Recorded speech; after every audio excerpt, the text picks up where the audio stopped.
ज्ञान प्राप्ति सदा ही समर्पण से होती है, ये हम सब जानते हैं। किंतु समर्पण का वास्तविक महत्व क्या है? क्या हमने कभी विचार किया? मनुष्य का मन सदा ही ज्ञान प्राप्ति में विभिन्न बाधाओं को उत्पन्न करता है। कभी किसी अन्य विद्यार्थी से ईर्ष्या हो जाती है, कभी पढ़ाए हुए पाठों पर संदेह जन्मता है और कभी गुरु द्वारा दिया गया दंड मन को अहंकार से भर देता है। नहीं, क्या ऐसा नहीं होता? न जाने कैसे कैसे विचार मन को भटकाते हैं और मन की इसी अयोग्य स्थिति के कारण हम ज्ञान प्राप्त नहीं कर पाते। मन की योग्य स्थिति केवल समर्पण से निर्मित होती है। समर्पण मनुष्य के अहंकार का नाश करता है, ईर्ष्या, महत्वाकांक्षा आदि भावनाओं को दूर कर हृदय को शांत करता है और मन को एकाग्र करता है। वास्तव में ईश्वर की सृष्टि में ना ज्ञान की मर्यादा है, ना ज्ञानियों की। गुरु दत्तात्रेय ने तो गाय और श्वान से भी ज्ञान प्राप्त कर लिया था। अर्थात विषय ब्रह्म ज्ञान का हो या जीवन के ज्ञान का या गुरुकुल में प्राप्त होने वाले ज्ञान का, उसकी प्राप्ति के लिए गुरु से अधिक महत्व है उस गुरु के प्रति हमारा समर्पण। क्या यह सत्य नहीं?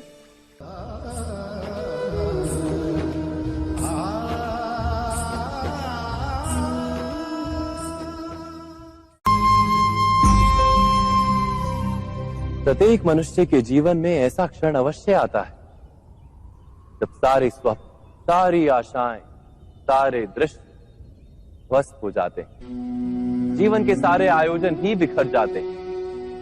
एक और धर्म होता है और दूसरी ओर सुख। इसी को धर्म संकट कहते हैं। जब धर्म का वहन ही संकट हो और धर्म का त्याग ही सुख हो। विचार कीजिए, कभी किसी स्वजन के विरुद्ध सत्य बोलने का अवसर प्राप्त हो जाता है, कभी ठीक दरिद्रता के समय सरलता से चोरी करने का मार्ग प्राप्त हो जाता है, कभी किसी शक्तिशाली राजनेता या राजा के कर्मचारी का अधर्म प्रकट हो जाता है। सबके जीवन में ऐसी घटना बनती ही रहती है। अधिकतर लोग ऐसे किसी क्षण को धर्म संकट के रूप में जान ही नहीं पाते। हमें किसी प्रकार के संघर्ष का अनुभव ही नहीं होता। सहजता से सुख की ओर खींचे चले जाते हैं, जैसे मक्खी गुड़ की ओर खींची चली जाती। वास्तव में धर्म संकट का क्षण ईश्वर के निकट जाने का क्षण होता है। यदि हम संघर्षों से भयभीत ना हो, सुख की ओर आकर्षित ना हो, अपने धर्म पर दृढ़ रहे, तो ईश्वर का साक्षात्कार दूर नहीं।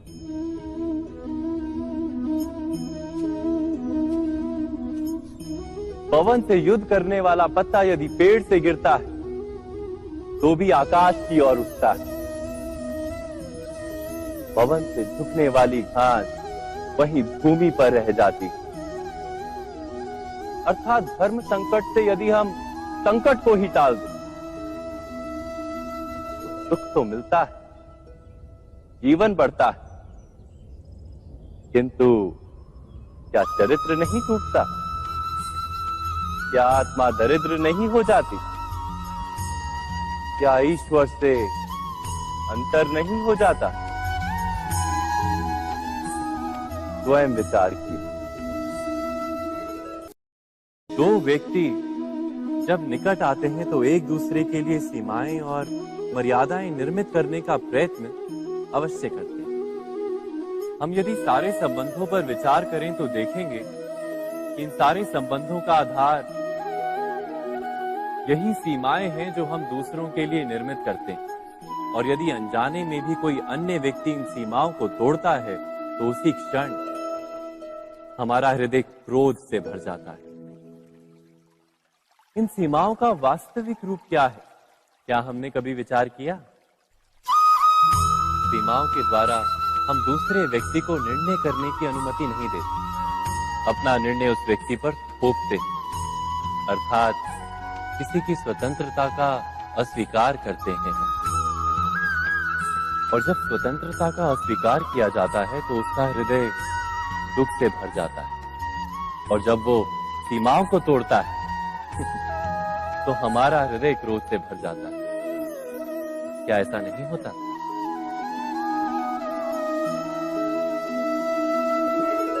पर यदि एक दूसरे की स्वतंत्रता का सम्मान किया जाए तो किसी मर्यादाओं या सीमाओं की आवश्यकता ही नहीं होती। अर्थात जिस प्रकार स्वीकार किसी संबंध का देह है, क्या वैसे ही स्वतंत्रता किसी संबंध की आत्मा नहीं? स्वयं विचार कीजिए। सबके जीवन में ऐसा प्रसंग अवश्य आता है कि सत्य कहने का निश्चय होता है हृदय में, किंतु मुख से सत्य निकल नहीं पाता। कोई भय मन को घेर लेता है। किसी घटना अथवा प्रसंग के बारे में बात करना या फिर स्वयं से कोई भूल हो जाए उसके बारे में कुछ बोलना, क्या ये सत्य है? नहीं, ये तो केवल तथ्य है। अर्थात जैसा हुआ था वैसा केवल बोल देना सामान्य सी बात है। किंतु कभी कभी उस तथ्य को बोलते हुए भी भय लगता है। कदाचित किसी दूसरे की भावनाओं का विचार आता है मन, दूसरे को दुख होगा ये भय भी शब्दों को रोकता है। तो ये सत्य क्या है? क्या हमने कभी विचार किया है? जब भय रहते हुए भी कोई तथ्य बोलता है तो वो सत्य कहलाता है। वास्तव में सत्य कुछ और नहीं, केवल निर्भयता का दूसरा नाम है। और निर्भय होने का कोई समय नहीं होता, क्योंकि निर्भयता आत्मा का स्वभाव है। अर्थात क्या प्रत्येक क्षण सत्य बोलने का क्षण नहीं होता?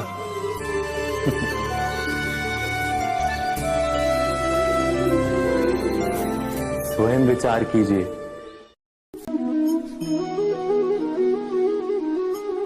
श्रेष्ठता का क्या अर्थ है? श्रेष्ठता का अर्थ है दूसरों से अधिक ज्ञान प्राप्त करना। अर्थात मूल्य इस बात का नहीं कि स्वयं कितना ज्ञान प्राप्त किया, मूल्य इस बात का है कि प्राप्त किया हुआ ज्ञान अन्य लोगों से कितना अधिक है। अर्थात श्रेष्ठता की इच्छा ज्ञान प्राप्ति को भी एक स्पर्धा बना देती है। और स्पर्धा में विजय अंतिम कब होती है?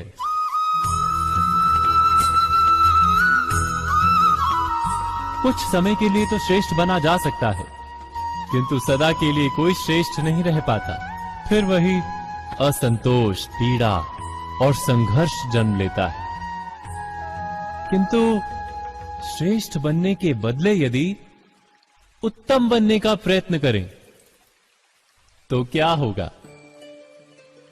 उत्तम का अर्थ है कि जितना प्राप्त करने योग्य है वो सब प्राप्त करना, किसी से अधिक पाने की इच्छा से नहीं, मात्र आत्मा की तृप्ति हेतु कुछ प्राप्त करना।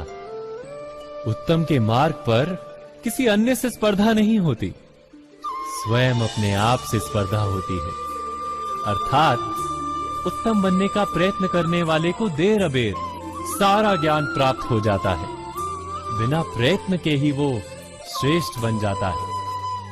किंतु जो श्रेष्ठ बनने का प्रयत्न करता है वो श्रेष्ठ बने या ना बने, उत्तम कभी नहीं बन पाता।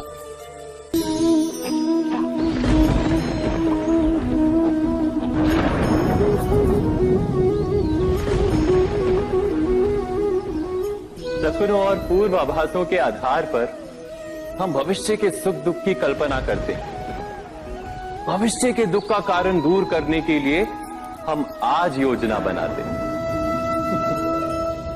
किंतु कल के संकट को आज निर्मूल करने से हमें लाभ मिलता है या हानि पहुंचती है? ये प्रश्न हम कभी नहीं करते। सत्य तो ये है कि संकट और उसका निवारण साथ जनते हैं, व्यक्ति के लिए भी और सृष्टि के लिए भी। नहीं, आप अपने भूतकाल का स्मरण कीजिए, इतिहास को देखिए। आप तुरंत ही ये जान पाएंगे कि जब जब संकट आता है तब तब उसका निवारण करने वाली शक्ति भी जन्म लेती है। यही तो जगत का चलन है।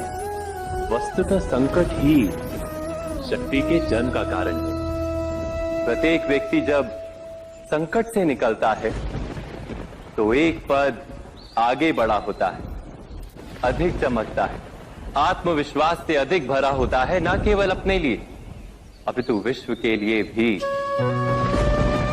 क्या ये सत्य नहीं? वास्तव में संकट का जन्म है एक अवसर का जन्म, अपने आप को बदलने का, अपने विचारों को ऊंचाई पर करने का अवसर, अपनी आत्मा को बलवान और ज्ञान मंडित बनाने का अवसर।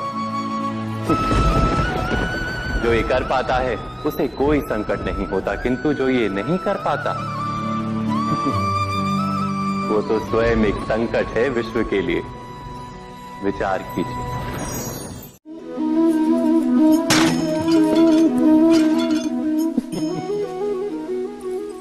कभी कभी कोई घटना मनुष्य के जीवन की सारी योजनाओं को तोड़ देती और मनुष्य उस आघात को अपने जीवन का केंद्र मान लेता। पर क्या भविष्य मनुष्य की योजनाओं के आधार पर निर्मित होते हैं? नहीं। जिस प्रकार किसी ऊंचे पर्वत पर सर्वप्रथम चढ़ने वाला उस पर्वत की तलाई में बैठकर जो योजना बनाता है, क्या वही योजना उसे उस पर्वत की चोटी तक पहुंचाती है? नहीं। वास्तव में वो जैसे जैसे ऊपर चढ़ता है वैसे वैसे उसे नई नई चुनौतियां, नई नई विडंबनाएं, नए नए अवरोध मिलते हैं। प्रत्येक पद पर वो अपने अगले पद का निर्णय करता है। प्रत्येक पद पर उसे अपनी योजनाओं को बदलना पड़ता है। कहीं पुरानी योजना उसे खाई में ना ढकेल दे। वो पर्वत को अपने योग्य नहीं बना पाता, केवल स्वयं को पर्वत के योग्य बना सकता है। क्या जीवन के साथ भी ऐसा ही नहीं? जब मनुष्य जीवन में किसी एक चुनौती को, एक अवरोध को अपने जीवन का केंद्र मान लेता है, अपने जीवन की गति को ही रोक देता है, तो वो अपने जीवन में सफल नहीं बन पाता और ना ही सुख और शांति प्राप्त कर पाता। अर्थात जीवन को अपने योग्य बनाने के बदले स्वयं अपने को जीवन के योग्य बनाना ही सफलता और सुख का एकमात्र मार्ग नहीं। स्वयं विचार कीजिए।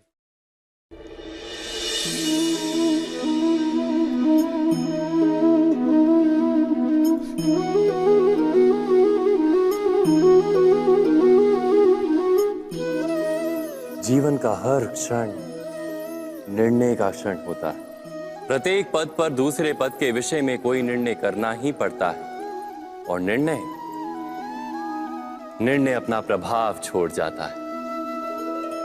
आज किए गए निर्णय भविष्य में सुख अथवा दुख निर्मित करते हैं, ना केवल अपने लिए, अपने परिवार के लिए भी, आने वाली पीढ़ियों के लिए भी।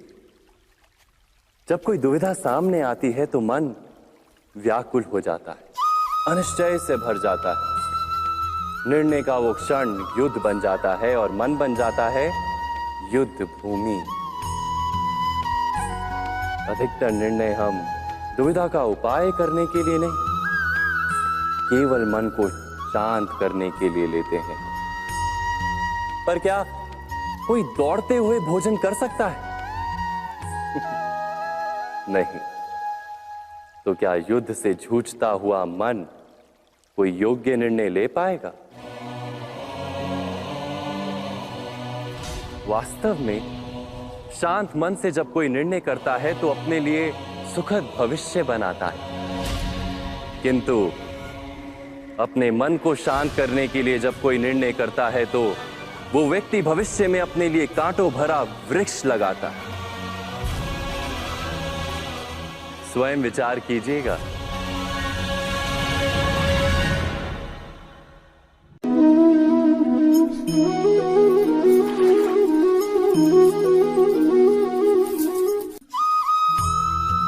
जीवन में आने वाले संघर्षों के लिए जब मनुष्य स्वयं को योग्य नहीं मानता, जब उसे अपने ही बल पर विश्वास नहीं रहता, तब वो सद्गुणों को त्याग कर दुर्गुणों को अपनाता है।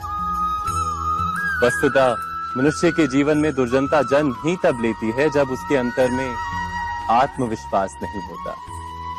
आत्मविश्वास ही अच्छाई को धारण करता है।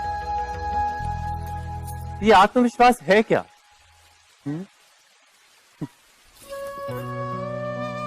जब मनुष्य ये मानता है कि जीवन का संघर्ष उसे दुर्बल बनाता है, तो उसे अपने ऊपर विश्वास नहीं रहता। वो संघर्ष के पार जाने के बदले संघर्ष से छूटने के उपाय ढूंढने लगता है। किंतु जब वो ये समझता है कि ये संघर्ष उसे अधिक शक्तिशाली बनाते हैं, ठीक जैसे व्यायाम करने से देह की शक्ति बढ़ती, तो प्रत्येक संघर्ष के साथ उसका उत्साह बढ़ता है। अर्थात आत्मविश्वास और कुछ भी नहीं, मन की स्थिति, जीवन को देखने का दृष्टिकोण मात्र है। और जीवन का दृष्टिकोण तो मनुष्य के अपने वश में होता है। स्वयं विचार कीजिए।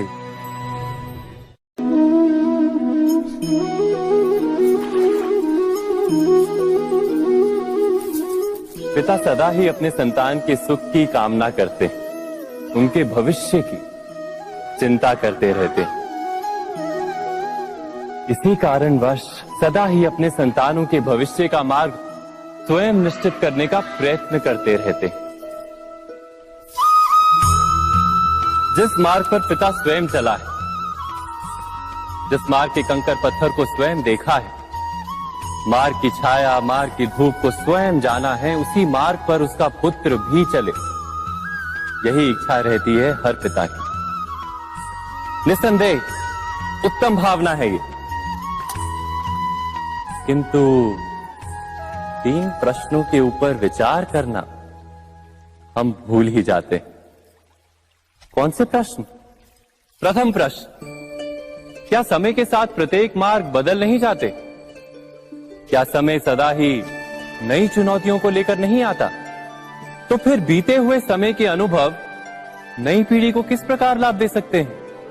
दूसरा प्रश्न, क्या प्रत्येक संतान अपने माता पिता की छवि होता है?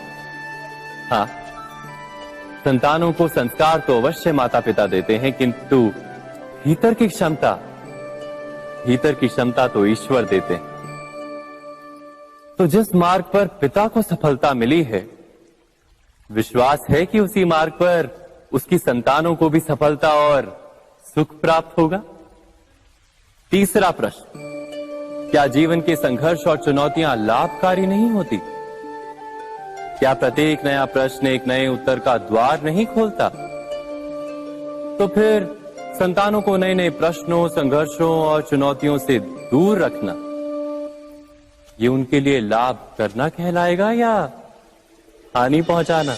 अर्थात जिस प्रकार संतान के भविष्य का निर्माण करने के बदले उसके चरित्र का निर्माण करना श्रेष्ठ है, वैसे ही संतानों के जीवन का मार्ग निश्चित करने के बदले उन्हें नए संघर्षों के साथ जूझने के लिए मनोबल व ज्ञान देना अधिक लाभदायक नहीं होगा? स्वयं विचार कीजिए। मनुष्य की सबसे बड़ी दुर्बलता क्या होती है? सोचिए। धन, प्रेम, अहंकार। मनुष्य की सबसे बड़ी दुर्बलता होती है उसके रहस्य। चाहे आप कितने भी शक्तिशाली क्यों ना हो, कितने भी प्रबल क्यों ना हो, परंतु उसके रहस्य उसके नाश की चाबी होती है। इसलिए यदि प्रबल रहना है, शक्तिशाली रहना है, समर्थ रहना है, तो अपने रहस्य को किसी को भी ना बताएं, ना मित्र को और ना ही शत्रु को, क्योंकि समय पड़ने पर कब कौन शत्रु हो जाए ऐसा कहना संभव नहीं। विभीषण को रावण के अमृत कुंड का ज्ञात था, इसीलिए प्रभु श्री राम रावण का वध करने में सफल हो सके। इसलिए उचित यही है कि आप अपने रहस्य को स्वयं तक ही सीमित रखें। मनुष्य जीवन की परीक्षा में सफल होने के लिए क्या नहीं करता? वो परिश्रम करता है, दौड़ भाग करता है, और ये सब करने के पश्चात भी जब उसका काम नहीं बनता तो वो नकल करता है ना? तनिक लौटिए अपने बचपन में, स्मरण कीजिए अपने बचपन की स्मृतियों का। क्या स्मरण हुआ? विद्यालय में जब आप परीक्षा देने जाते थे तो क्या होता था? आप ना सही, परंतु कोई ना कोई सफलता पाने के लिए नकल करता ही था और उत्तीर्ण भी हो जाता था, है ना? परंतु जीवन की परीक्षा ऐसी नहीं होती। नकल करने वाला सफल नहीं होता। कारण विद्यालय में सबके प्रश्न पत्र एक होते थे, परंतु जीवन के प्रश्न पत्र और उनकी कठिनाई सबके लिए भिन्न होती, तो निश्चित रूप से उनके उत्तर भी भिन्न होंगे ना। इसलिए यदि आपको जीवन में सफलता पानी है तो नकल ना कीजिए, स्वयं के प्रश्नों का उत्तर स्वयं ढूंढिए और सफलता आपकी ही होगी। मनुष्य का जीवन हार और जीत, विजय और पराजय, सफलता और असफलता के मध्य झूलता रहता है। आपके साथ भी ऐसा होता होगा, है ना?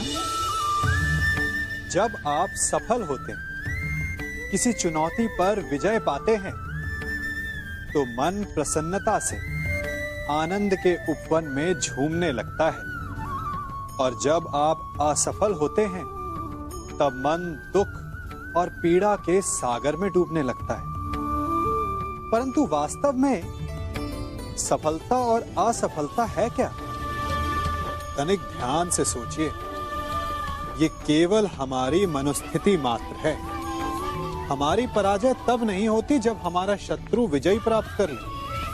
हमारी पराजय तब होती है जब हम पराजय स्वीकार कर लें। हम असफल तब नहीं होते जब हम लक्ष्य ना पा सके। हम असफल तब होते हैं जब हम प्रयास करना बंद कर दें। इसलिए प्रयास करते रहें और हार ना माने, क्योंकि जिस दिन आप हार स्वीकारना बंद कर देंगे, जीत आपके चरणों में होगी।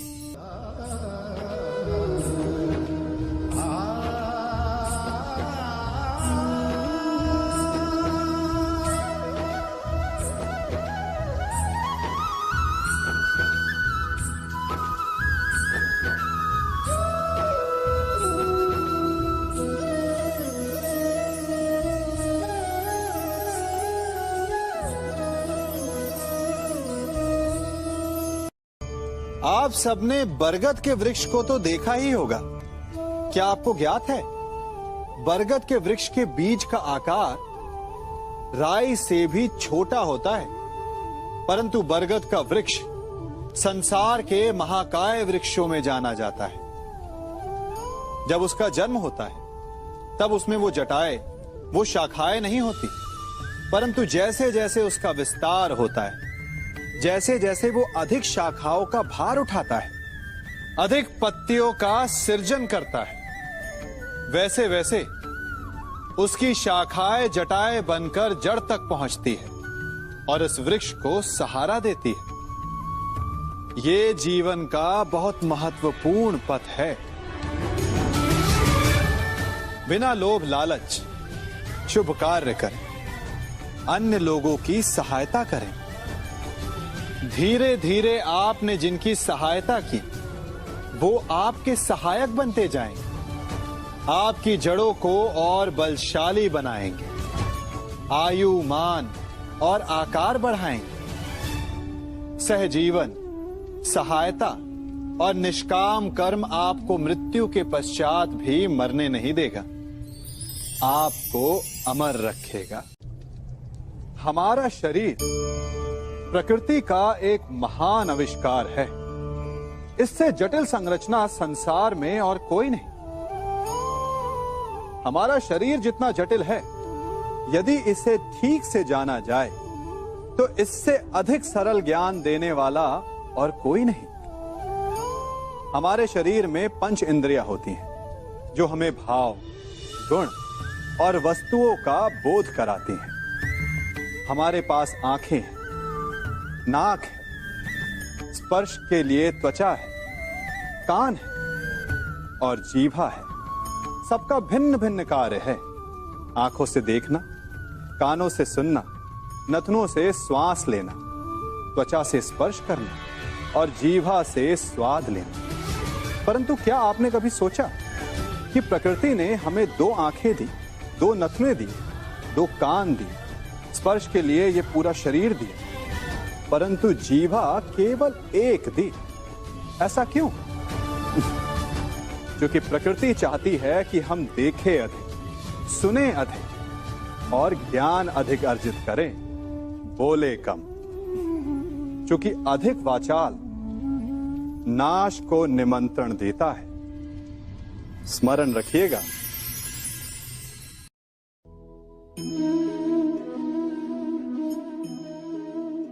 ये सदा यही कहते आए कि यदि आगे बढ़ना है तो अपनों का साथ दो। सत्य कहते हैं, अपनों का साथ देना ही चाहिए, परंतु साथ देने से पूर्व ये अवश्य पहचान लेना चाहिए कि अपने हैं कौन। क्या अपने वही होते हैं जिनके साथ हमारा रक्त संबंध होता है, या अपने मित्र? अपने वो होते हैं जो हमें सद्कार्य के लिए प्रेरित करें, हमें आगे बढ़ाएं, हमारा साथ दें। और वो जिनका साथ देने से समाज का नाश, धर्म की हानि हो, वो सगे हो करके भी सगे नहीं होते। इसलिए जब अपनों की परिभाषा का चुनाव करें तो उन्हें अपना माने जो आपका साथ दे, उन्हें नहीं जो हमें अज्ञान के मार्ग पर ले जाएं।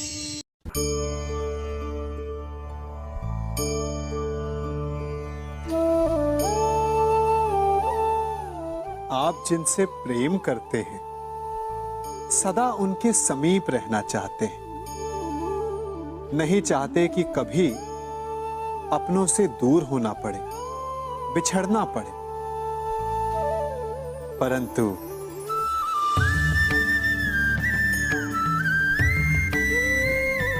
एक समय के पश्चात अपनों से दूर हो जाना उन्नति के लिए आवश्यक है।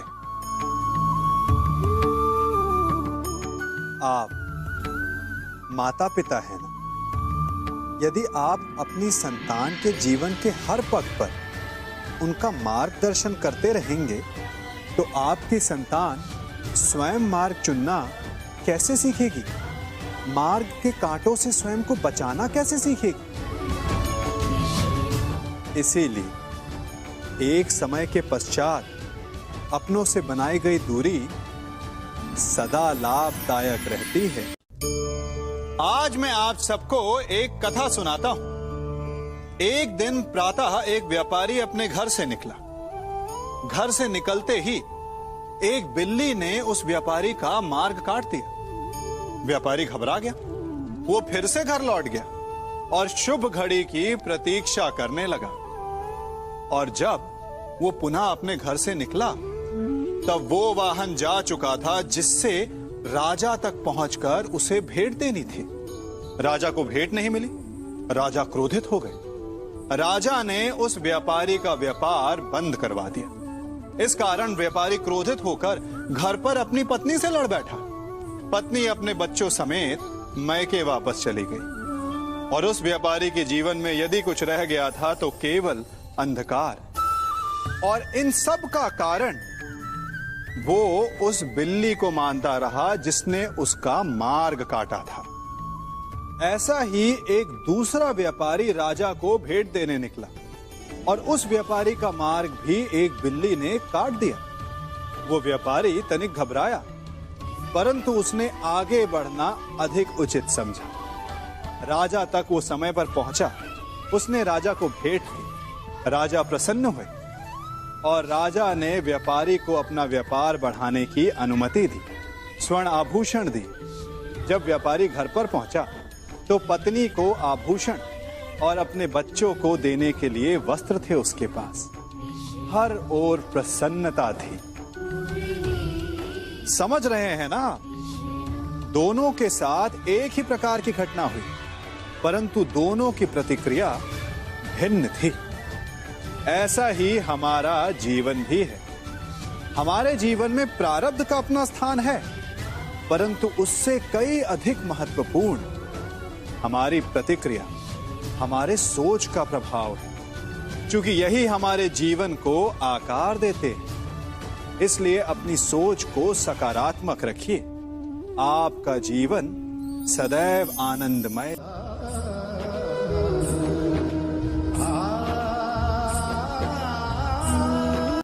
हम सभी अपने जीवन में कोई ना कोई कार्य करते हैं। कार्य करते हैं तो थकान की अनुभूति होती है, और यदि थकान ना उतरे तो कार्य करने का मन नहीं करता। हम आशा करते हैं कि कदाचित एक दिन में 24 के स्थान पर 26 घंटे होते तो आराम करने के लिए हमें और अधिक समय मिल जाता। हमें ऐसा अनुभव होता है कि हम बहुत अधिक कार्य कर रहे हैं, है ना? परंतु क्या आपने कभी सोचा है कि जो लोग संसार में सफल हैं, उनके पास भी सफल होने के लिए दिन में केवल 24 घंटे थे, तो फिर वो सफल क्यों हैं? इसका एक छोटा सा रहस्य है। वो कार्य चुनते हैं जो उन्हें प्रिय है, जिसे करने में उन्हें आनंद आता है। उन्हें लगता ही नहीं कि वो कार्य कर रहे हैं, उन्हें लगता है कि वो प्रतिपल आनंद मना रहे हैं। और जब आप आनंद मनाते हैं तो थकान कैसी? इसलिए यदि आप जीवन में कोई भी कार्य करें तो वो आपके मन को भाना चाहिए, या जो कार्य आप कर रहे हैं उसे अपने मन को भा देने दो। सफलता आपको मिलेगी।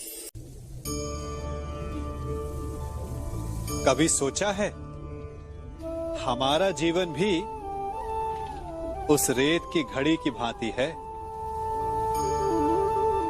जो रेत नीचे गिर चुकी है वो हमारा अतीत है, जो अब भी ऊपर है वो हमारा आने वाला भविष्य है, और वर्तमान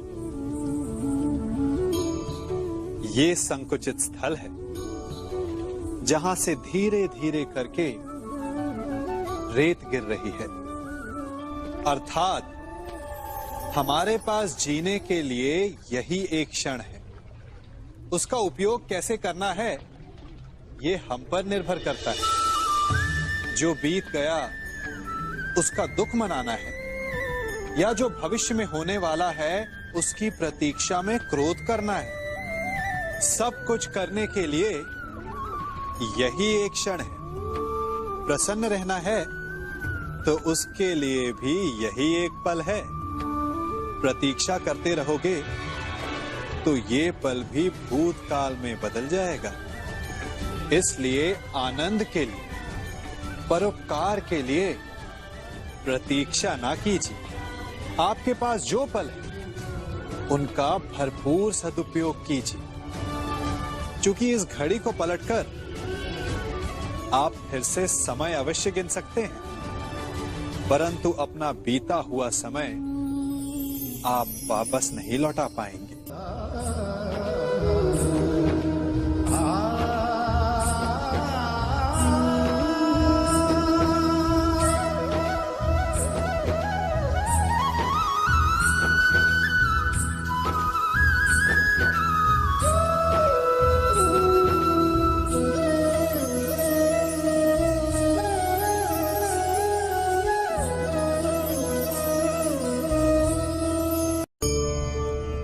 मनुष्य भी बड़ा विचित्र प्राणी है। अपनों से नीचे के स्तर के लोगों को वो हे दृष्टि से देखता है। उनका उपहास उड़ाता है, उनसे बार बार कहता है कि तुम्हारा कुछ नहीं हो सकता, तुम भविष्य में कुछ नहीं कर पाओगे।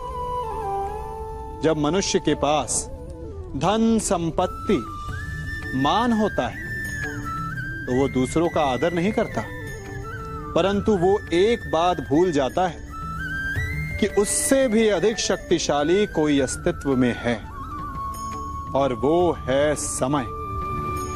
काल काल अपना चक्र कब बदलेगा ये कोई नहीं जानता। समय अपनी करवट कब लेगा ये कोई नहीं जानता। कोयला भी समय के साथ साथ हीरे में परिवर्तित हो जाता है। इसलिए जीवन में कभी भी किसी का भी उपहास नहीं उड़ाना चाहिए।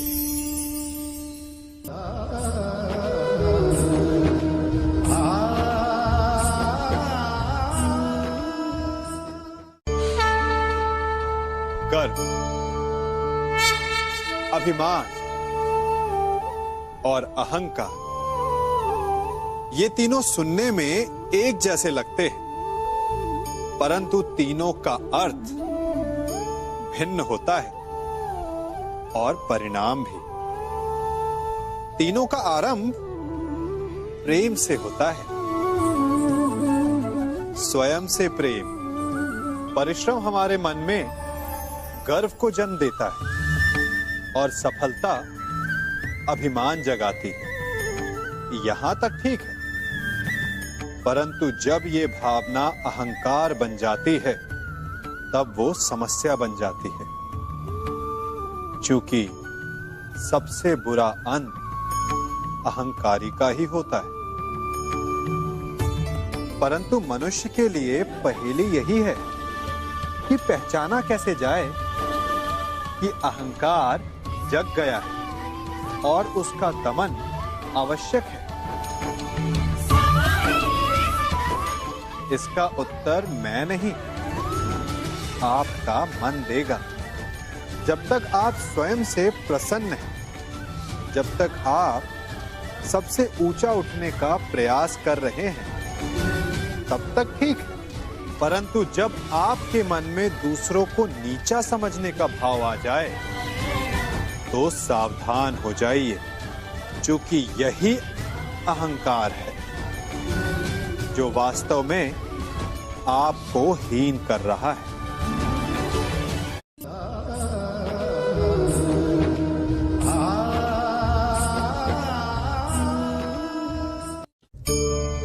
आज मैं आप सबको एक कहानी सुनाता हूं। एक दिन गोकुल में दो व्यापारी आए। एक व्यापारी शहद का था, बड़ा मीठा शहद था उसका, परंतु वो गोकुल में टिक नहीं पाया। उसके व्यापार ने घाटा खाया और शीघ्र ही वो गोकुल छोड़कर चला गया। और दूसरा व्यापारी मिर्च का था। पहले दिन वो एक पोटली लाया और दूसरे ही दिन वो पूरी बैलगाड़ी भर कर लाया, और धीरे धीरे पूरी मथुरा में उसकी धाक जम गई। मुझे बड़ा आश्चर्य हुआ, तो मैंने बाबा से पूछा कि ऐसा क्यों कि एक मीठे शहद का व्यापारी कंगाल हो गया और एक मिर्च का व्यापारी धीरे धीरे नगर सेठ बन गया। बाबा मुस्कुराए और उन्होंने कहा कि मीठी बोली बोलने वाले की तीखी मिर्च भी बिक जाती है, और जो कड़वी बोली बोलता है उसका मीठा शहद भी नहीं बिकता। वाह, कितने उत्तम विचार हैं उनके, और उचित ही है। मनुष्य अपने जीवन में सदैव अपने वचनों से उठता है और अपने वचनों से ही गिरता है। इसलिए अपने जीवन में सदैव मीठी बोली बोलने का प्रयास कीजिए, आपका जीवन सरल हो जाएगा। मनुष्य की सबसे बड़ी दुर्बलता क्या होती है? सोचिए। धन, प्रेम, अहंकार। मनुष्य की सबसे बड़ी दुर्बलता होती है उसके रहस्य। चाहे आप कितने भी शक्तिशाली क्यों ना हो, कितने भी प्रबल क्यों ना हो, परंतु उसके रहस्य उसके नाश की चाबी होती है।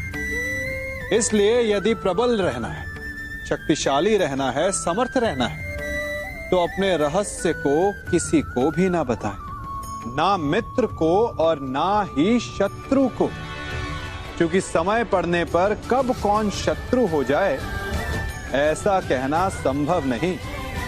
विभीषण को रावण के अमृत कुंड का ज्ञात था, इसीलिए प्रभु श्री राम रावण का वध करने में सफल हो सके। इसलिए उचित यही है कि आप अपने रहस्य को स्वयं तक ही सीमित रखें।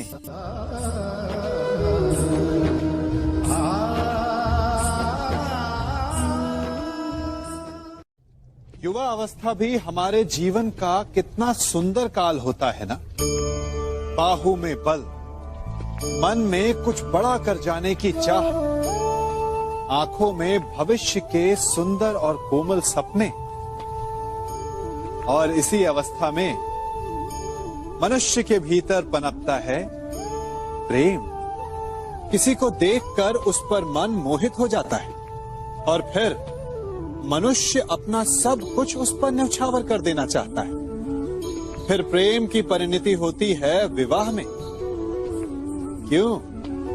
सबको अपने खट्टे मीठे संस्मरण स्मरण हुआ है ना। परंतु यहीं से अधिकतर माता पिता और संतान के मध्य विचारों का विरोध प्रारंभ हो जाता है। संतान को लगता है कि उसका चुना जीवन साथी ही उसके लिए उपयुक्त है, और माता पिता को लगता है कि संतान अनजाने में भूल कर रही है। संतान का तर्क होता है कि उसे विवाह किससे करना है, ये उसका अधिकार है। और माता पिता का तर्क ये होता है कि अब भी जीवन साथी चुनने की समझ संतान में है ही नहीं। तो इस अवरोध को काटा कैसे जाए, उचित निर्णय कैसे लिया जाए? इसका एक ही मार्ग है, अपने उत्तरदायित्व का भान और अपनों से बड़ों के मापदंडों का भान। विवाह करने से पूर्व ये जान लेना आवश्यक है कि विवाह केवल अपने प्रेम को पाने का मार्ग नहीं है, अपितु विवाह से जीवन का एक नया द्वार भी खुलता है। और हर नए जीवन के साथ नए उत्तरदायित्व भी होते हैं। और यदि इन उत्तरदायित्वों को समझकर निर्णय लिया जाए तो विश्वास कीजिए, आपका दाम्पत्य जीवन आनंद से भरा रहेगा और आपको कभी ये पछतावा नहीं होगा कि आपने कोई अनुचित निर्णय लिया।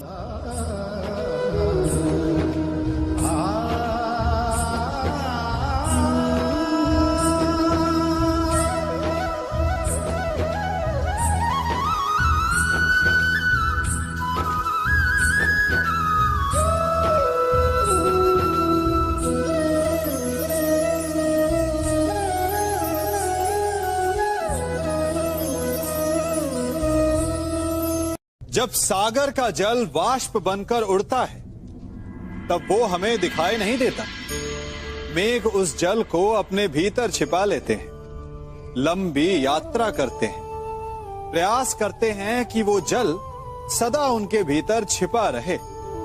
परंतु जब वायु का वेग उन्हें उड़ाकर किसी पर्वत से ले जाकर के टकरा देता है, तब उन मेघों को बरसना ही पड़ता है, क्योंकि यही नियति है, यही प्रकृति है।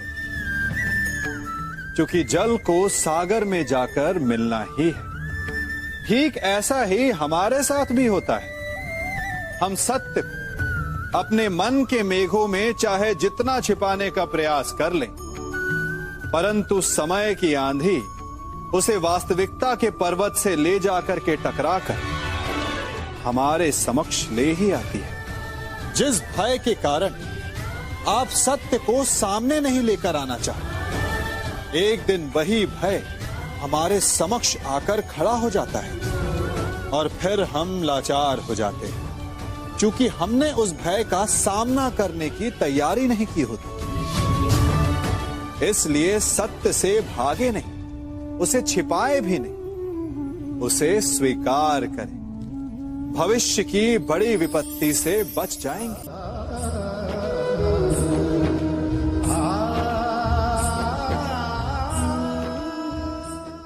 कभी कभी आप सबके जीवन में एक ऐसी विचित्र समस्या अवश्य आती है कि शक्तिशाली के समक्ष मौन हो जाओ।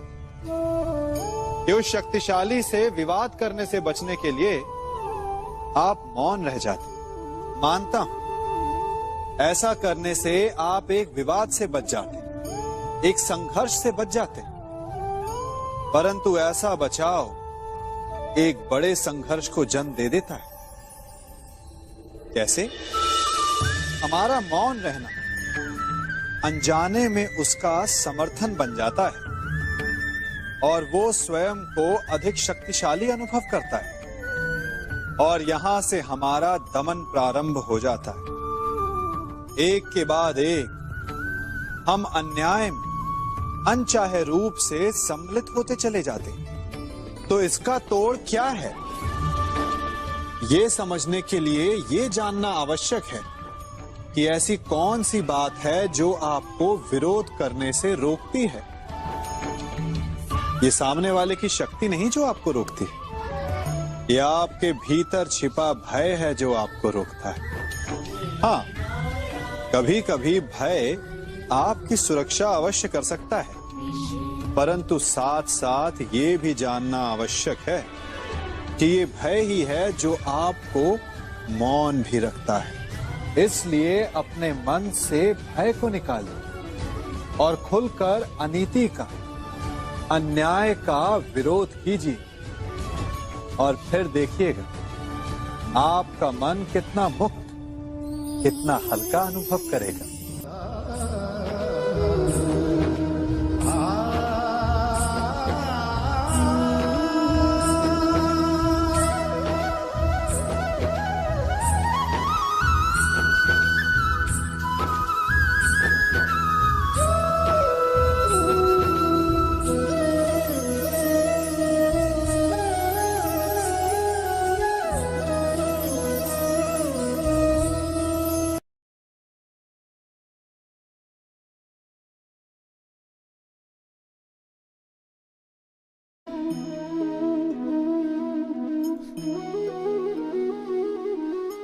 जगत में प्रत्येक व्यक्ति को किसी ना किसी प्रकार की निर्बलता अवश्य होती है। जैसे कोई बहुत तेजी से दौड़ नहीं पाता तो कोई अधिक भार नहीं उठा पाता, कोई असाध्य रोग से पीड़ित रहता है तो कोई पढ़े हुए पाठों को स्मरण में नहीं रख पाता। ऐसे अनेकों उदाहरण और भी हैं।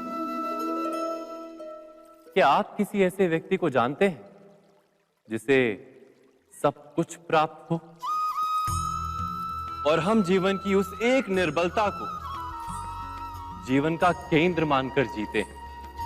इस कारणवश हृदय में दुख और असंतोष रहता है सदा। निर्बलता मनुष्य को जन्म से अथवा संजोग से प्राप्त होती है, किंतु उस निर्बलता को मनुष्य का मन अपनी मर्यादा बना लेता है। किंतु कुछ व्यक्ति ऐसे भी होते हैं जो अपने पुरुषार्थ और श्रम से उस निर्बलता को पराजित कर देते हैं। क्या भेद है उनमें और अन्य लोगों में? क्या आपने कभी विचार किया है? सरल सा उत्तर है इसका। जो व्यक्ति निर्बलता से पराजित नहीं होता, जो पुरुषार्थ करने का साहस रखता है हृदय में, वो निर्बलता को पार कर जाता है। अर्थात निर्बलता अवश्य ईश्वर देता है, किंतु मर्यादा मनुष्य का मन ही निर्मित करता है। स्वयं विचार कीजिए।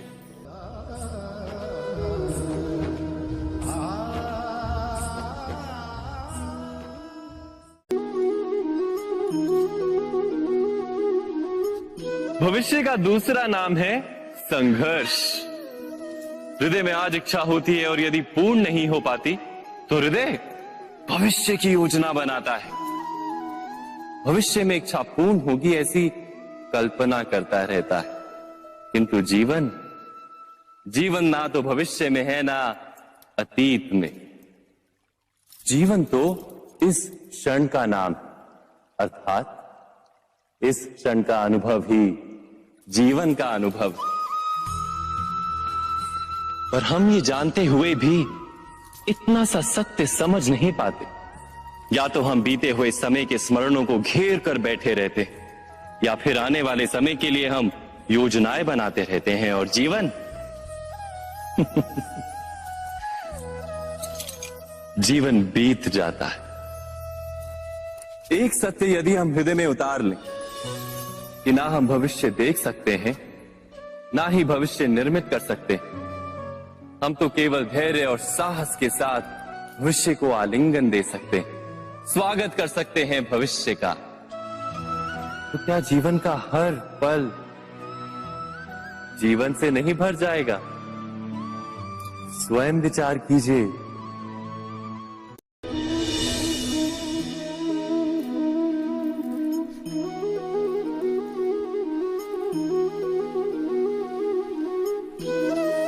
ज्ञान प्राप्ति सदा ही समर्पण से होती है, यह हम सब जानते हैं। किंतु समर्पण का वास्तविक महत्व क्या है? क्या हमने कभी विचार किया? मनुष्य का मन सदा ही ज्ञान प्राप्ति में विभिन्न बाधाओं को उत्पन्न करता है। कभी किसी अन्य विद्यार्थी से ईर्ष्या हो जाती है, कभी पढ़ाए हुए पाठों पर संदेह जन्मता है, और कभी गुरु द्वारा दिया गया दंड मन को अहंकार से भर देता है। नहीं, क्या ऐसा नहीं होता? न जाने कैसे कैसे विचार मन को भटकाते हैं, और मन की इसी अयोग्य स्थिति के कारण हम ज्ञान प्राप्त नहीं कर पाते। मन की योग्य स्थिति केवल समर्पण से निर्मित होती है। समर्पण मनुष्य के अहंकार का नाश करता है। ईर्ष्या, महत्वाकांक्षा आदि भावनाओं को दूर कर हृदय को शांत करता है और मन को एकाग्र करता है। वास्तव में ईश्वर की सृष्टि में ना ज्ञान की मर्यादा है, ना ज्ञानियों की। गुरु दत्तात्रेय ने तो गाय और श्वान से भी ज्ञान प्राप्त कर लिया था। अर्थात विषय ब्रह्म ज्ञान का हो, या जीवन के ज्ञान का, या गुरुकुल में प्राप्त होने वाले ज्ञान का, उसकी प्राप्ति के लिए गुरु से अधिक महत्व है उस गुरु के प्रति हमारा समर्पण। क्या यह सत्य नहीं?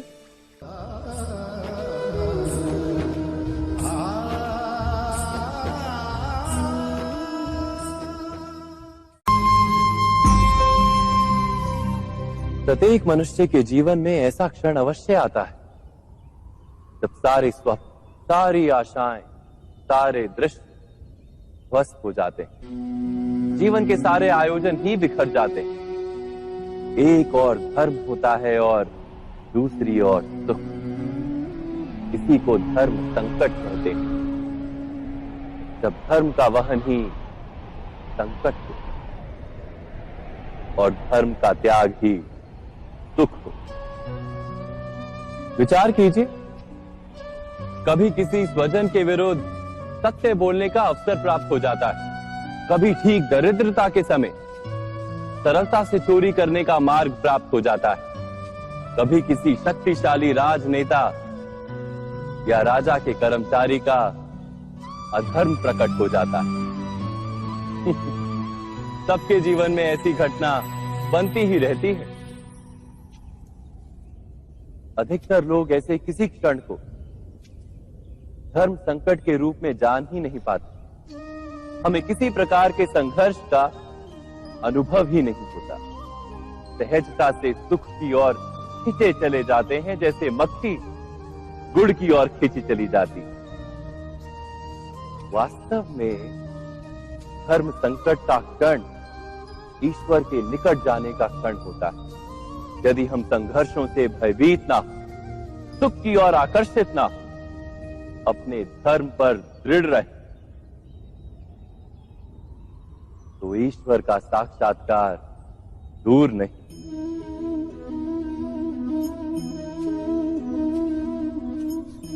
पवन से युद्ध करने वाला पत्ता यदि पेड़ से गिरता है तो भी आकाश की ओर उठता है। पवन से झुकने वाली घास वहीं भूमि पर रह जाती है।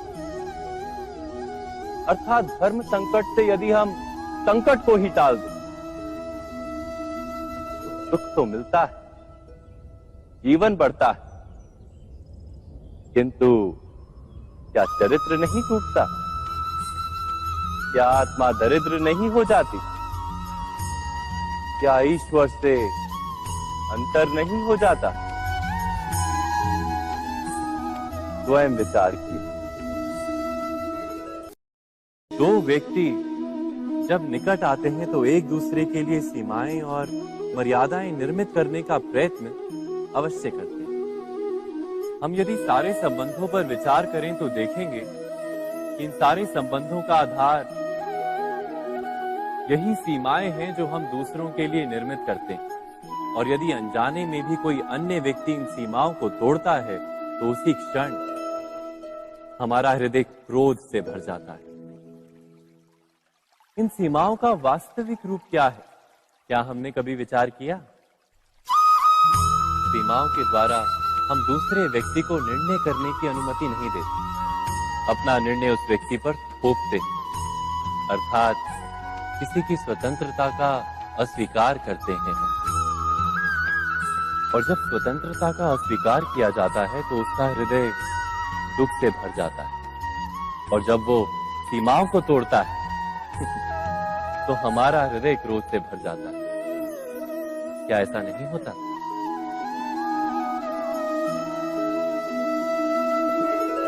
पर यदि एक दूसरे की स्वतंत्रता का सम्मान किया जाए तो किसी मर्यादाओं या सीमाओं की आवश्यकता ही नहीं होती। अर्थात जिस प्रकार स्वीकार किसी संबंध का देह है, क्या वैसे ही स्वतंत्रता किसी संबंध की आत्मा नहीं? स्वयं विचार कीजिए। सबके जीवन में ऐसा प्रसंग अवश्य आता है कि सत्य कहने का निश्चय होता है हृदय में, किंतु मुख से सत्य निकल नहीं पाता। कोई भय मन को घेर लेता है। किसी घटना अथवा प्रसंग के बारे में बात करना या फिर स्वयं से कोई भूल हो जाए उसके बारे में कुछ बोलना, क्या ये सत्य है? नहीं, ये तो केवल तथ्य है। अर्थात जैसा हुआ था वैसा केवल बोल देना सामान्य सी बात है। किंतु कभी कभी उस तथ्य को बोलते हुए भी भय लगता है। कदाचित किसी दूसरे की भावनाओं का विचार आता है मन, दूसरे को दुख होगा ये भय भी शब्दों को रोकता है। तो ये सत्य क्या है? क्या हमने कभी विचार किया है? जब भय रहते हुए भी कोई तथ्य बोलता है तो वो सत्य कहलाता है। वास्तव में सत्य कुछ और नहीं, केवल निर्भयता का दूसरा नाम है। और निर्भय होने का कोई समय नहीं होता, क्योंकि निर्भयता आत्मा का स्वभाव है। अर्थात क्या प्रत्येक क्षण सत्य बोलने का क्षण नहीं होता?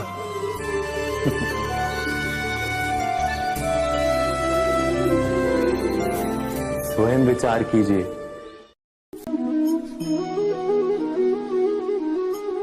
श्रेष्ठता का क्या अर्थ है? श्रेष्ठता का अर्थ है दूसरों से अधिक ज्ञान प्राप्त करना। अर्थात मूल्य इस बात का नहीं कि स्वयं कितना ज्ञान प्राप्त किया, मूल्य इस बात का है कि प्राप्त किया हुआ ज्ञान अन्य लोगों से कितना अधिक है। अर्थात श्रेष्ठता की इच्छा ज्ञान प्राप्ति को भी एक स्पर्धा बना देती है। और स्पर्धा में विजय अंतिम कब होती है?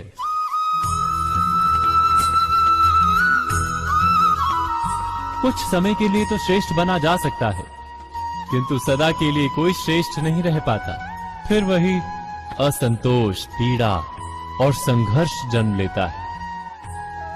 किंतु श्रेष्ठ बनने के बदले यदि उत्तम बनने का प्रयत्न करें तो क्या होगा? उत्तम का अर्थ है कि जितना प्राप्त करने योग्य है वो सब प्राप्त करना, किसी से अधिक पाने की इच्छा से नहीं, मात्र आत्मा की तृप्ति हेतु कुछ प्राप्त करना।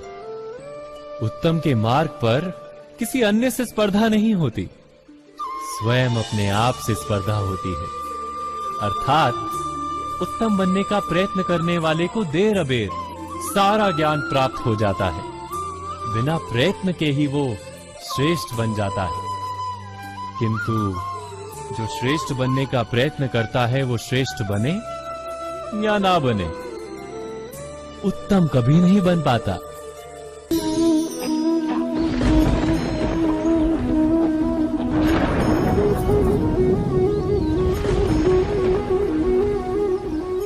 सपनों और पूर्वाभासों के आधार पर हम भविष्य के सुख दुख की कल्पना करते हैं।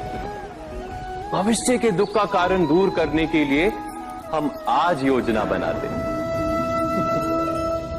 किंतु कल के संकट को आज निर्मूल करने से हमें लाभ मिलता है या हानि पहुंचती है, ये प्रश्न हम कभी नहीं करते।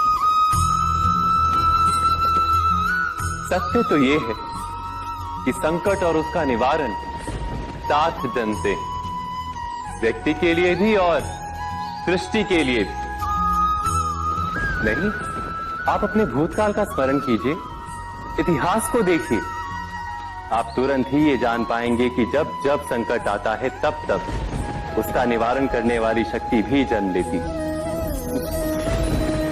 यही तो जगत का चलन है।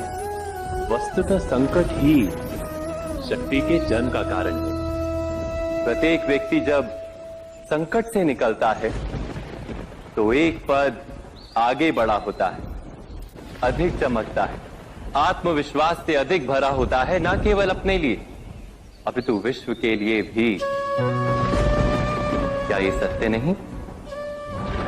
वास्तव में संकट का जन्म है एक अवसर का जन्म, अपने आप को बदलने का अवसर, अपने विचारों को ऊंचाई पर करने का अवसर, अपनी आत्मा को बलवान और ज्ञान मंडित बनाने का अवसर। जो ये कर पाता है उसे कोई संकट नहीं होता, किंतु जो ये नहीं कर पाता वो तो स्वयं एक संकट है विश्व के लिए। विचार कीजिए।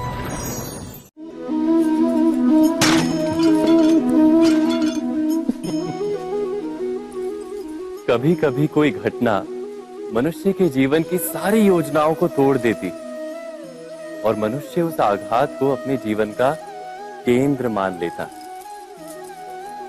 पर क्या भविष्य मनुष्य की योजनाओं के आधार पर निर्मित होते हैं? नहीं। जिस प्रकार किसी ऊंचे पर्वत पर सर्वप्रथम चढ़ने वाला उस पर्वत की तलाई में बैठकर जो योजना बनाता है, क्या वही योजना उसे उस पर्वत की चोटी तक पहुंचाती है? नहीं। वास्तव में वो जैसे जैसे ऊपर चढ़ता है वैसे वैसे उसे नई नई चुनौतियां, नई नई विडंबनाएं, नए नए अवरोध मिलते हैं। प्रत्येक पद पर वो अपने अगले पद का निर्णय करता है। प्रत्येक पद पर उसे अपनी योजनाओं को बदलना पड़ता है। कहीं पुरानी योजना उसे खाई में ना ढकेल दे। वो पर्वत को अपने योग्य नहीं बना पाता, केवल स्वयं को पर्वत के योग्य बना सकता है। क्या जीवन के साथ भी ऐसा ही नहीं? जब मनुष्य जीवन में किसी एक चुनौती को, एक अवरोध को अपने जीवन का केंद्र मान लेता है, अपने जीवन की गति को ही रोक देता है, तो वो अपने जीवन में सफल नहीं बन पाता और ना ही सुख और शांति प्राप्त कर पाता। अर्थात जीवन को अपने योग्य बनाने के बदले स्वयं अपने को जीवन के योग्य बनाना ही सफलता और सुख का एकमात्र मार्ग नहीं? स्वयं विचार कीजिए।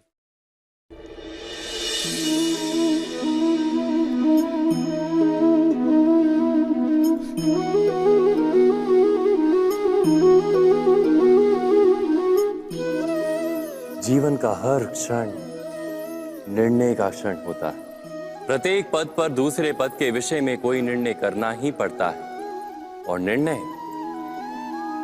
निर्णय अपना प्रभाव छोड़ जाता है। आज किए गए निर्णय भविष्य में सुख अथवा दुख निर्मित करते हैं, ना केवल अपने लिए अपने परिवार के लिए भी, आने वाली पीढ़ियों के लिए भी। जब कोई दुविधा सामने आती है तो मन व्याकुल हो जाता है, अनिश्चय से भर जाता है। निर्णय का वो क्षण युद्ध बन जाता है और मन बन जाता है युद्ध भूमि।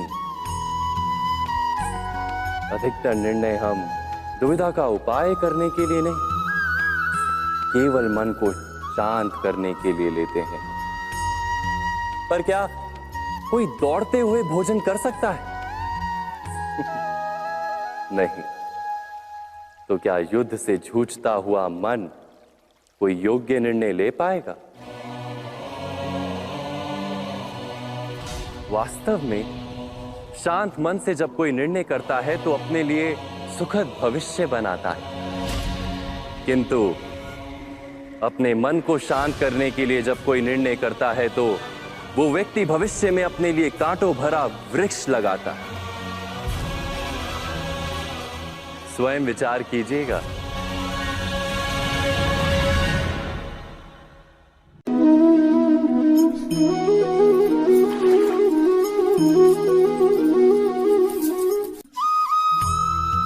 जीवन में आने वाले संघर्षों के लिए जब मनुष्य स्वयं को योग्य नहीं मानता, जब उसे अपने ही बल पर विश्वास नहीं रहता, तब वो सद्गुणों को त्याग कर दुर्गुणों को अपनाता है। वस्तुतः मनुष्य के जीवन में दुर्जनता जन्म ही तब लेती है जब उसके अंतर में आत्मविश्वास नहीं होता। आत्मविश्वास ही अच्छाई को धारण करता है। ये आत्मविश्वास है क्या?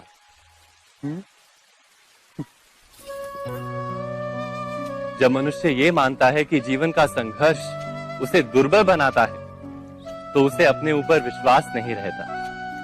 वो संघर्ष के पार जाने के बदले संघर्ष से छूटने के उपाय ढूंढने लगता है। किंतु जब वो ये समझता है कि ये संघर्ष उसे अधिक शक्तिशाली बनाते हैं, ठीक जैसे व्यायाम करने से देह की शक्ति बढ़ती, तो प्रत्येक संघर्ष के साथ उसका उत्साह बढ़ता है। अर्थात आत्मविश्वास और कुछ भी नहीं, मन की स्थिति, जीवन को देखने का दृष्टिकोण मात्र है। और जीवन का दृष्टिकोण तो मनुष्य के अपने वश में होता है। स्वयं विचार कीजिए।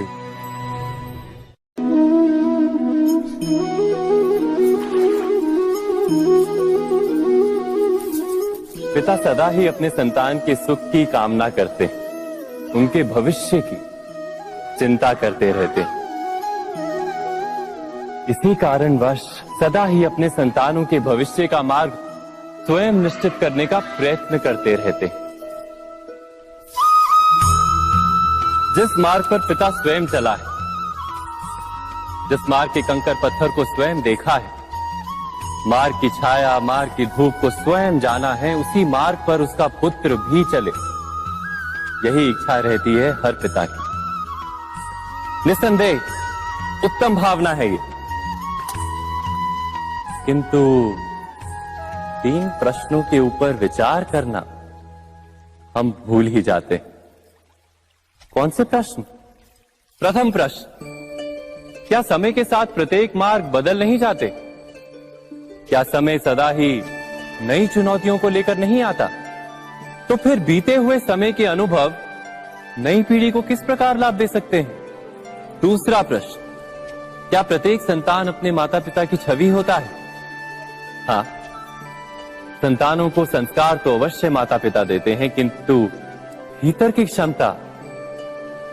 क्षमता तो ईश्वर देते हैं। तो जिस मार्ग पर पिता को सफलता मिली है, विश्वास है कि उसी मार्ग पर उसकी संतानों को भी सफलता और सुख प्राप्त होगा। तीसरा प्रश्न, क्या जीवन के संघर्ष और चुनौतियां लाभकारी नहीं होती? क्या प्रत्येक नया प्रश्न एक नए उत्तर का द्वार नहीं खोलता?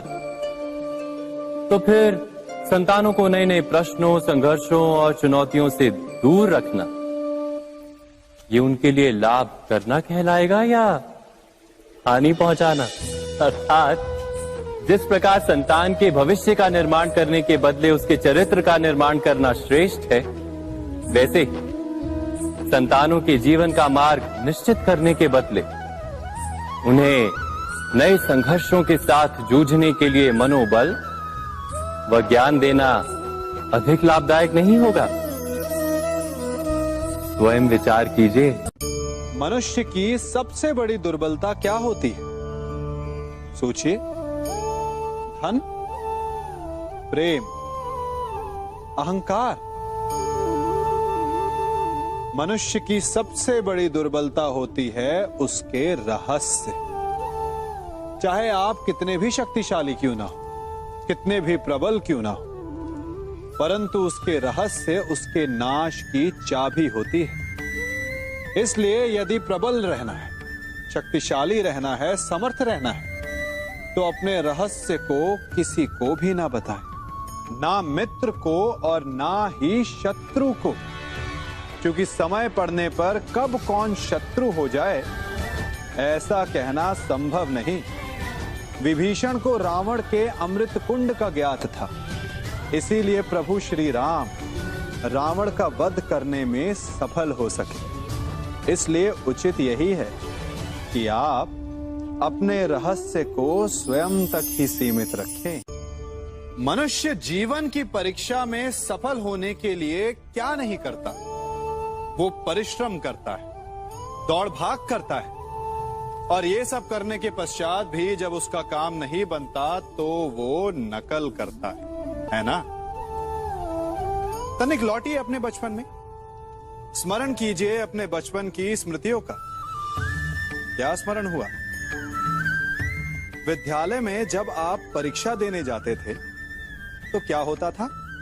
आप ना सहे, परंतु कोई ना कोई सफलता पाने के लिए नकल करता ही था और उत्तीर्ण भी हो जाता था, है ना? परंतु जीवन की परीक्षा ऐसी नहीं होती। नकल करने वाला सफल नहीं होता। कारण विद्यालय में सबके प्रश्न पत्र एक होते थे, परंतु जीवन के प्रश्न पत्र और उनकी कठिनाई सबके लिए भिन्न होती, तो निश्चित रूप से उनके उत्तर भी भिन्न होंगे ना। इसलिए यदि आपको जीवन में सफलता पानी है तो नकल ना कीजिए, स्वयं के प्रश्नों का उत्तर स्वयं ढूंढिए और सफलता आपकी ही होगी। मनुष्य का जीवन हार और जीत, विजय और पराजय, सफलता और असफलता के मध्य झूलता रहता है। आपके साथ भी ऐसा होता होगा, है ना? जब आप सफल होते हैं, किसी चुनौती पर विजय पाते हैं, तो मन प्रसन्नता से आनंद के उपवन में झूमने लगता है, और जब आप असफल होते हैं तब मन दुख और पीड़ा के सागर में डूबने लगता है। परंतु वास्तव में सफलता और असफलता है क्या? तनिक ध्यान से सोचिए। ये केवल हमारी मनोस्थिति मात्र है। हमारी पराजय तब नहीं होती जब हमारा शत्रु विजय प्राप्त कर ले। हमारी पराजय तब होती है जब हम पराजय स्वीकार कर लें। हम असफल तब नहीं होते जब हम लक्ष्य ना पा सके। हम असफल तब होते हैं जब हम प्रयास करना बंद कर दें। इसलिए प्रयास करते रहें और हार ना माने, क्योंकि जिस दिन आप हार स्वीकारना बंद कर देंगे, जीत आपके चरणों में होगी।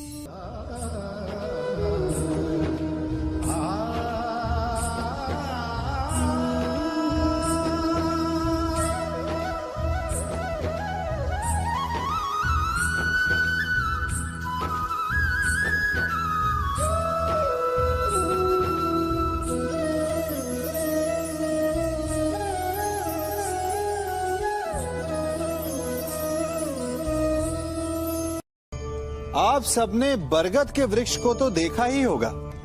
क्या आपको ज्ञात है, बरगद के वृक्ष के बीज का आकार राई से भी छोटा होता है, परंतु बरगद का वृक्ष संसार के महाकाय वृक्षों में जाना जाता है। जब उसका जन्म होता है तब उसमें वो जटाएं, वो शाखाएं नहीं होती, परंतु जैसे जैसे उसका विस्तार होता है, जैसे जैसे वो अधिक शाखाओं का भार उठाता है, अधिक पत्तियों का सृजन करता है, वैसे वैसे उसकी शाखाएं जटाएं बनकर जड़ तक पहुंचती है और इस वृक्ष को सहारा देती है। ये जीवन का बहुत महत्वपूर्ण पथ है। बिना लोभ लालच शुभ कार्य करें, अन्य लोगों की सहायता करें। धीरे धीरे आपने जिनकी सहायता की वो आपके सहायक बनते जाएंगे, आपकी जड़ों को और बलशाली बनाएंगे, आयु मान और आकार बढ़ाएंगे। सहजीवन, सहायता और निष्काम कर्म आपको मृत्यु के पश्चात भी मरने नहीं देगा, आपको अमर रखेगा। हमारा शरीर प्रकृति का एक महान आविष्कार है। इससे जटिल संरचना संसार में और कोई नहीं। हमारा शरीर जितना जटिल है, यदि इसे ठीक से जाना जाए तो इससे अधिक सरल ज्ञान देने वाला और कोई नहीं। हमारे शरीर में 5 इंद्रियां होती हैं जो हमें भाव, गुण और वस्तुओं का बोध कराती हैं। हमारे पास आंखें हैं, नाक है, स्पर्श के लिए त्वचा है, कान है और जीभा है। सबका भिन्न भिन्न कार्य है। आंखों से देखना, कानों से सुनना, नथनों से श्वास लेना, त्वचा से स्पर्श करना और जीभा से स्वाद लेना। परंतु क्या आपने कभी सोचा कि प्रकृति ने हमें 2 आंखें दी, 2 नथने दी, 2 कान दी, स्पर्श के लिए ये पूरा शरीर दिया, परंतु जीभा केवल 1 दी? ऐसा क्यों? क्योंकि प्रकृति चाहती है कि हम देखें अधिक, सुने अधिक और ज्ञान अधिक अर्जित करें, बोले कम। क्योंकि अधिक वाचाल नाश को निमंत्रण देता है। स्मरण रखिएगा।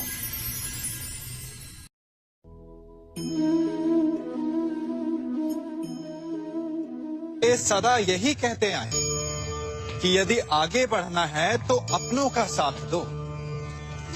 सत्य कहते हैं, अपनों का साथ देना ही चाहिए, परंतु साथ देने से पूर्व ये अवश्य पहचान लेना चाहिए कि अपने हैं कौन। क्या अपने वही होते हैं जिनके साथ हमारा रक्त संबंध होता है, या अपने मित्र? अपने वो होते हैं जो हमें सद्कार्य के लिए प्रेरित करें, हमें आगे बढ़ाएं, हमारा साथ दें। और वो जिनका साथ देने से समाज का नाश, धर्म की हानि हो, वो सगे हो करके भी सगे नहीं होते। इसलिए जब अपनों की परिभाषा का चुनाव करें तो उन्हें अपना माने जो आपका साथ दे, उन्हें नहीं जो हमें अज्ञान के मार्ग पर ले जाएं।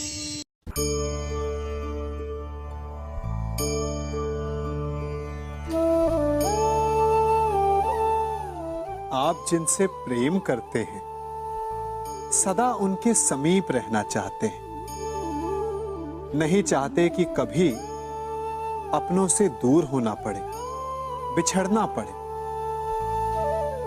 परंतु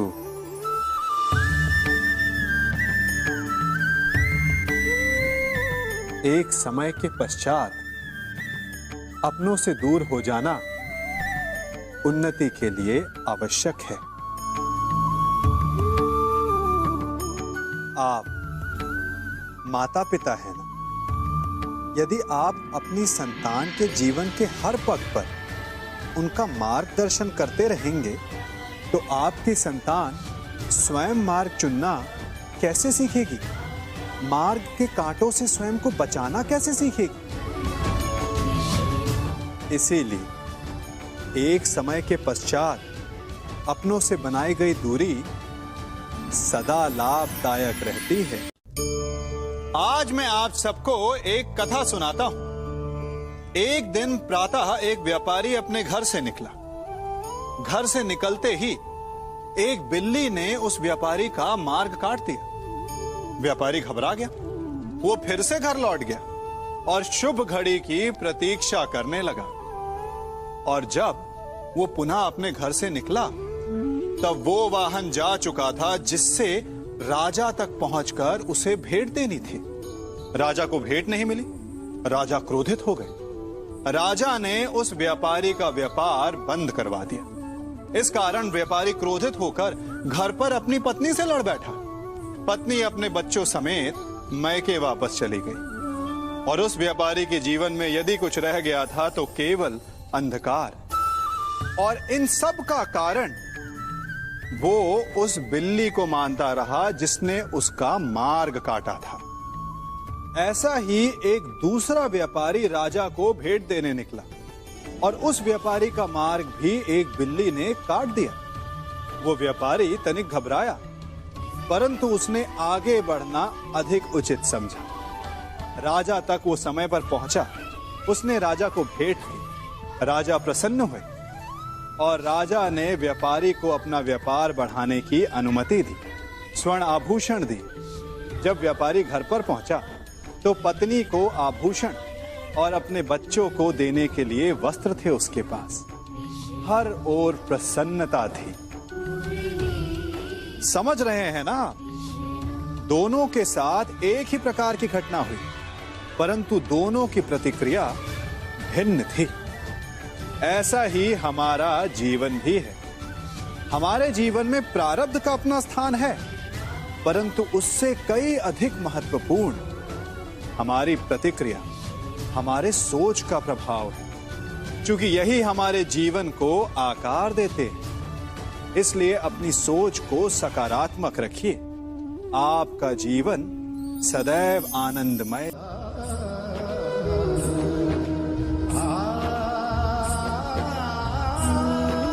हम सभी अपने जीवन में कोई ना कोई कार्य करते हैं। कार्य करते हैं तो थकान की अनुभूति होती है और यदि थकान ना उतरे तो कार्य करने का मन नहीं करता।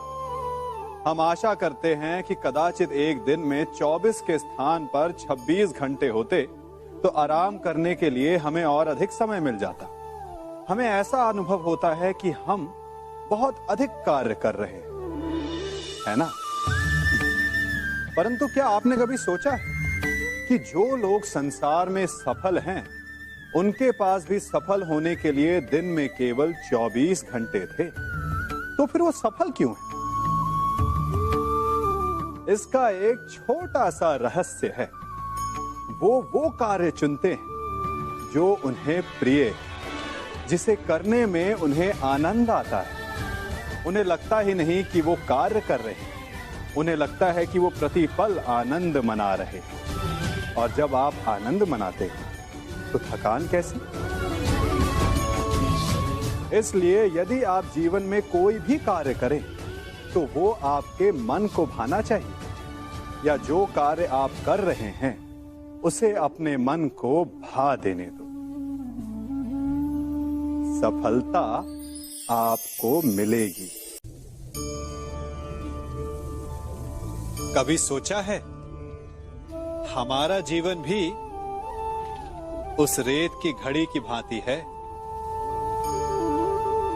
जो रेत नीचे गिर चुकी है वो हमारा अतीत है। जो अब भी ऊपर है वो हमारा आने वाला भविष्य है।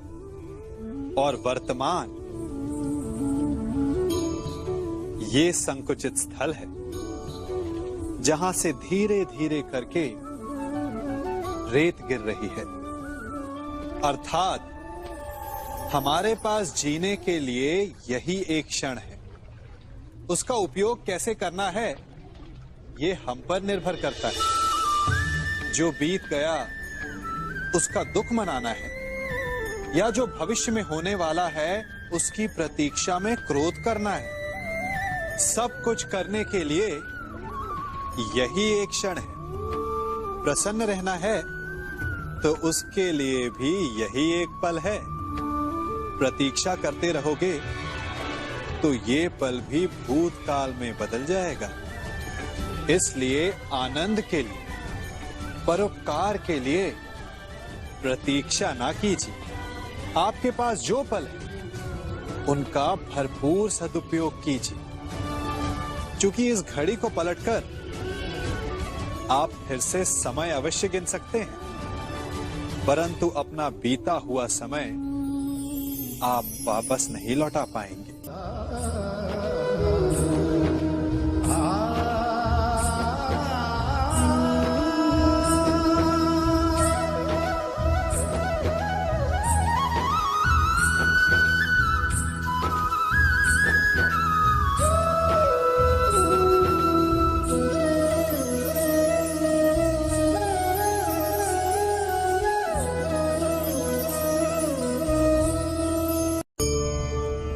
मनुष्य भी बड़ा विचित्र प्राणी है।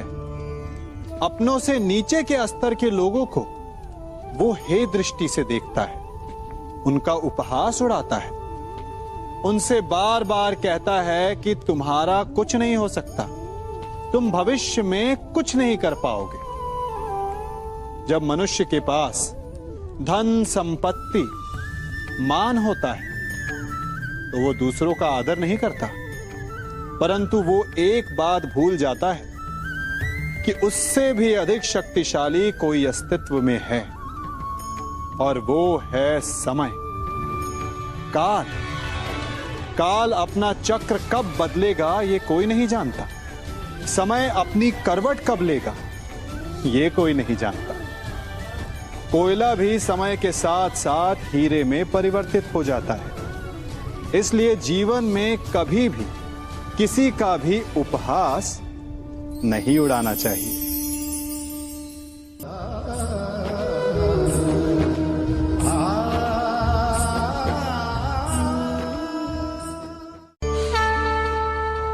गर्व,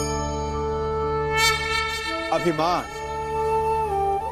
और अहंकार, ये तीनों सुनने में एक जैसे लगते हैं, परंतु तीनों का अर्थ भिन्न होता है और परिणाम भी।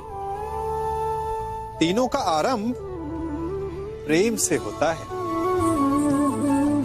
स्वयं से प्रेम, परिश्रम हमारे मन में गर्व को जन्म देता है और सफलता अभिमान जगाती है। यहां तक ठीक है, परंतु जब ये भावना अहंकार बन जाती है तब वो समस्या बन जाती है, क्योंकि सबसे बुरा अंत अहंकारी का ही होता है।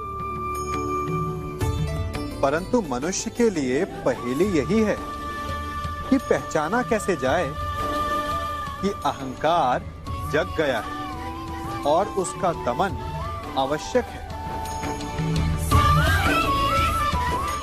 इसका उत्तर मैं नहीं, आपका मन देगा। जब तक आप स्वयं से प्रसन्न हैं, जब तक आप सबसे ऊंचा उठने का प्रयास कर रहे हैं, तब तक ठीक है। परंतु जब आपके मन में दूसरों को नीचा समझने का भाव आ जाए तो सावधान हो जाइए, क्योंकि यही अहंकार है जो वास्तव में आपको हीन कर रहा है।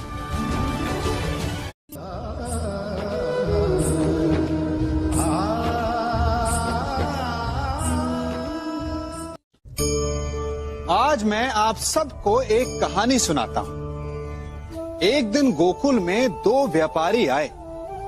एक व्यापारी शहद का था, बड़ा मीठा शहद था उसका, परंतु वो गोकुल में टिक नहीं पाया। उसके व्यापार ने घाटा खाया और शीघ्र ही वो गोकुल छोड़कर चला गया।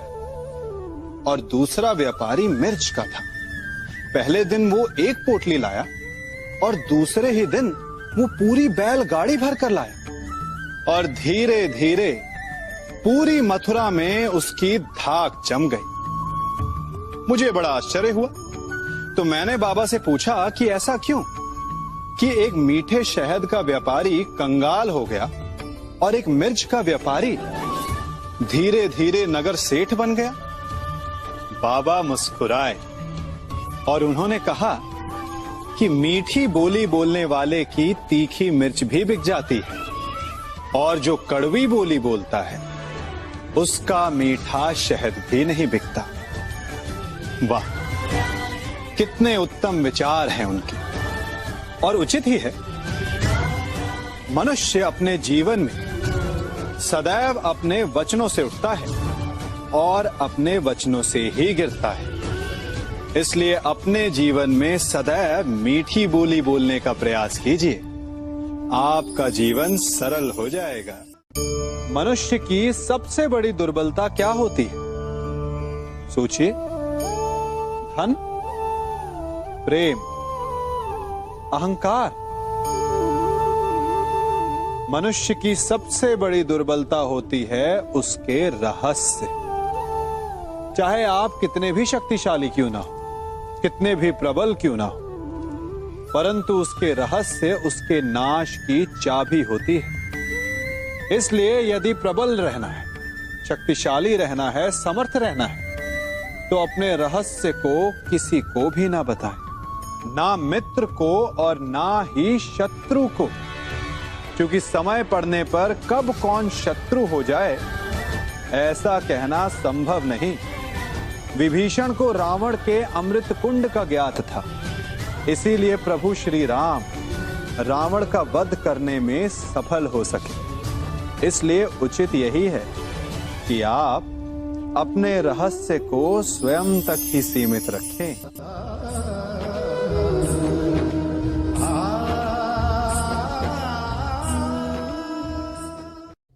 युवा अवस्था भी हमारे जीवन का कितना सुंदर काल होता है ना।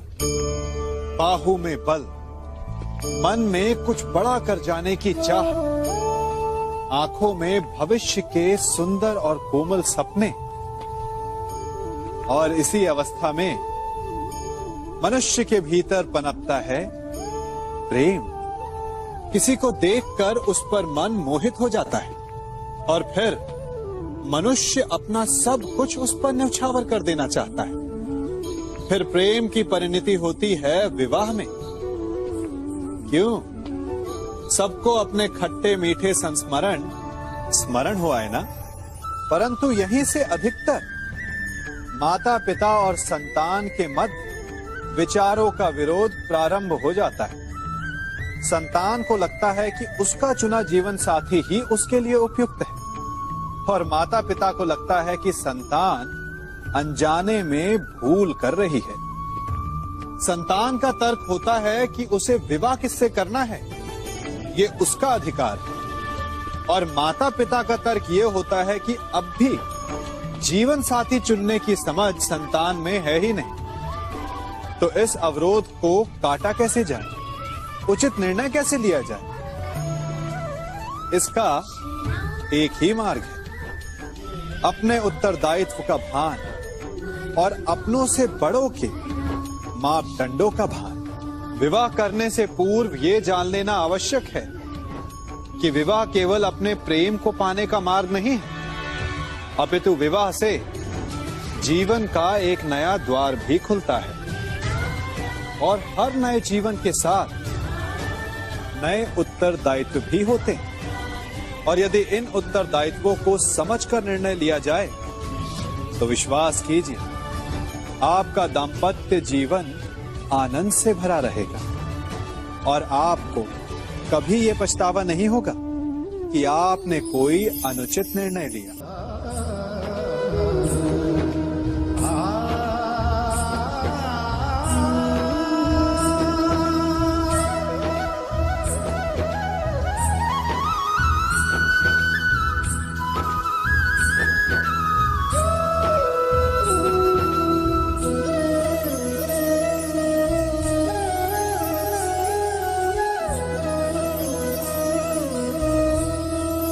जब सागर का जल वाष्प बनकर उड़ता है तब वो हमें दिखाई नहीं देता।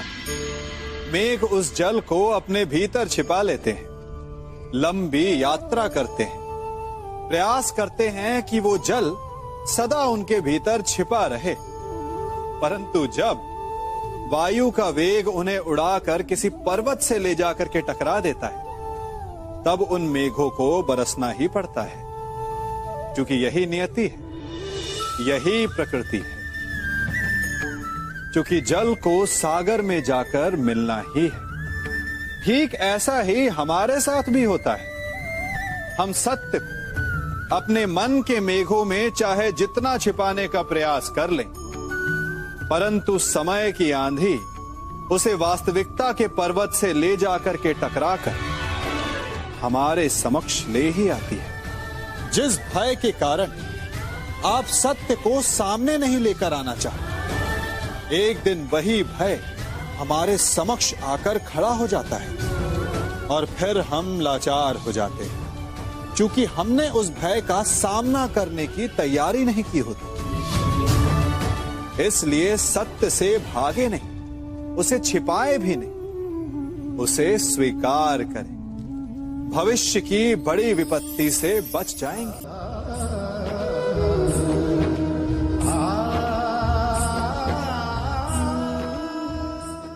कभी कभी आप सबके जीवन में एक ऐसी विचित्र समस्या अवश्य आती है कि शक्तिशाली के समक्ष मौन हो जाए। कि उस शक्तिशाली से विवाद करने से बचने के लिए आप मौन रह जाते। मानता हूं, ऐसा करने से आप एक विवाद से बच जाते, एक संघर्ष से बच जाते, परंतु ऐसा बचाव एक बड़े संघर्ष को जन्म दे देता है। कैसे? हमारा मौन रहना अनजाने में उसका समर्थन बन जाता है और वो स्वयं को अधिक शक्तिशाली अनुभव करता है, और यहां से हमारा दमन प्रारंभ हो जाता है। एक के बाद एक हम अन्याय में अनचाहे रूप से सम्मिलित होते चले जाते हैं। तो इसका तोड़ क्या है? ये समझने के लिए ये जानना आवश्यक है कि ऐसी कौन सी बात है जो आपको विरोध करने से रोकती है। ये सामने वाले की शक्ति नहीं जो आपको रोकती है, ये आपके भीतर छिपा भय है जो आपको रोकता है। हाँ, कभी कभी भय आपकी सुरक्षा अवश्य कर सकता है, परंतु साथ साथ ये भी जानना आवश्यक है कि ये भय ही है जो आपको मौन भी रखता है। इसलिए अपने मन से भय को निकालिए और खुलकर अनीति का, अन्याय का विरोध कीजिए, और फिर देखिएगा आपका मन कितना मुक्त, कितना हल्का अनुभव करेगा।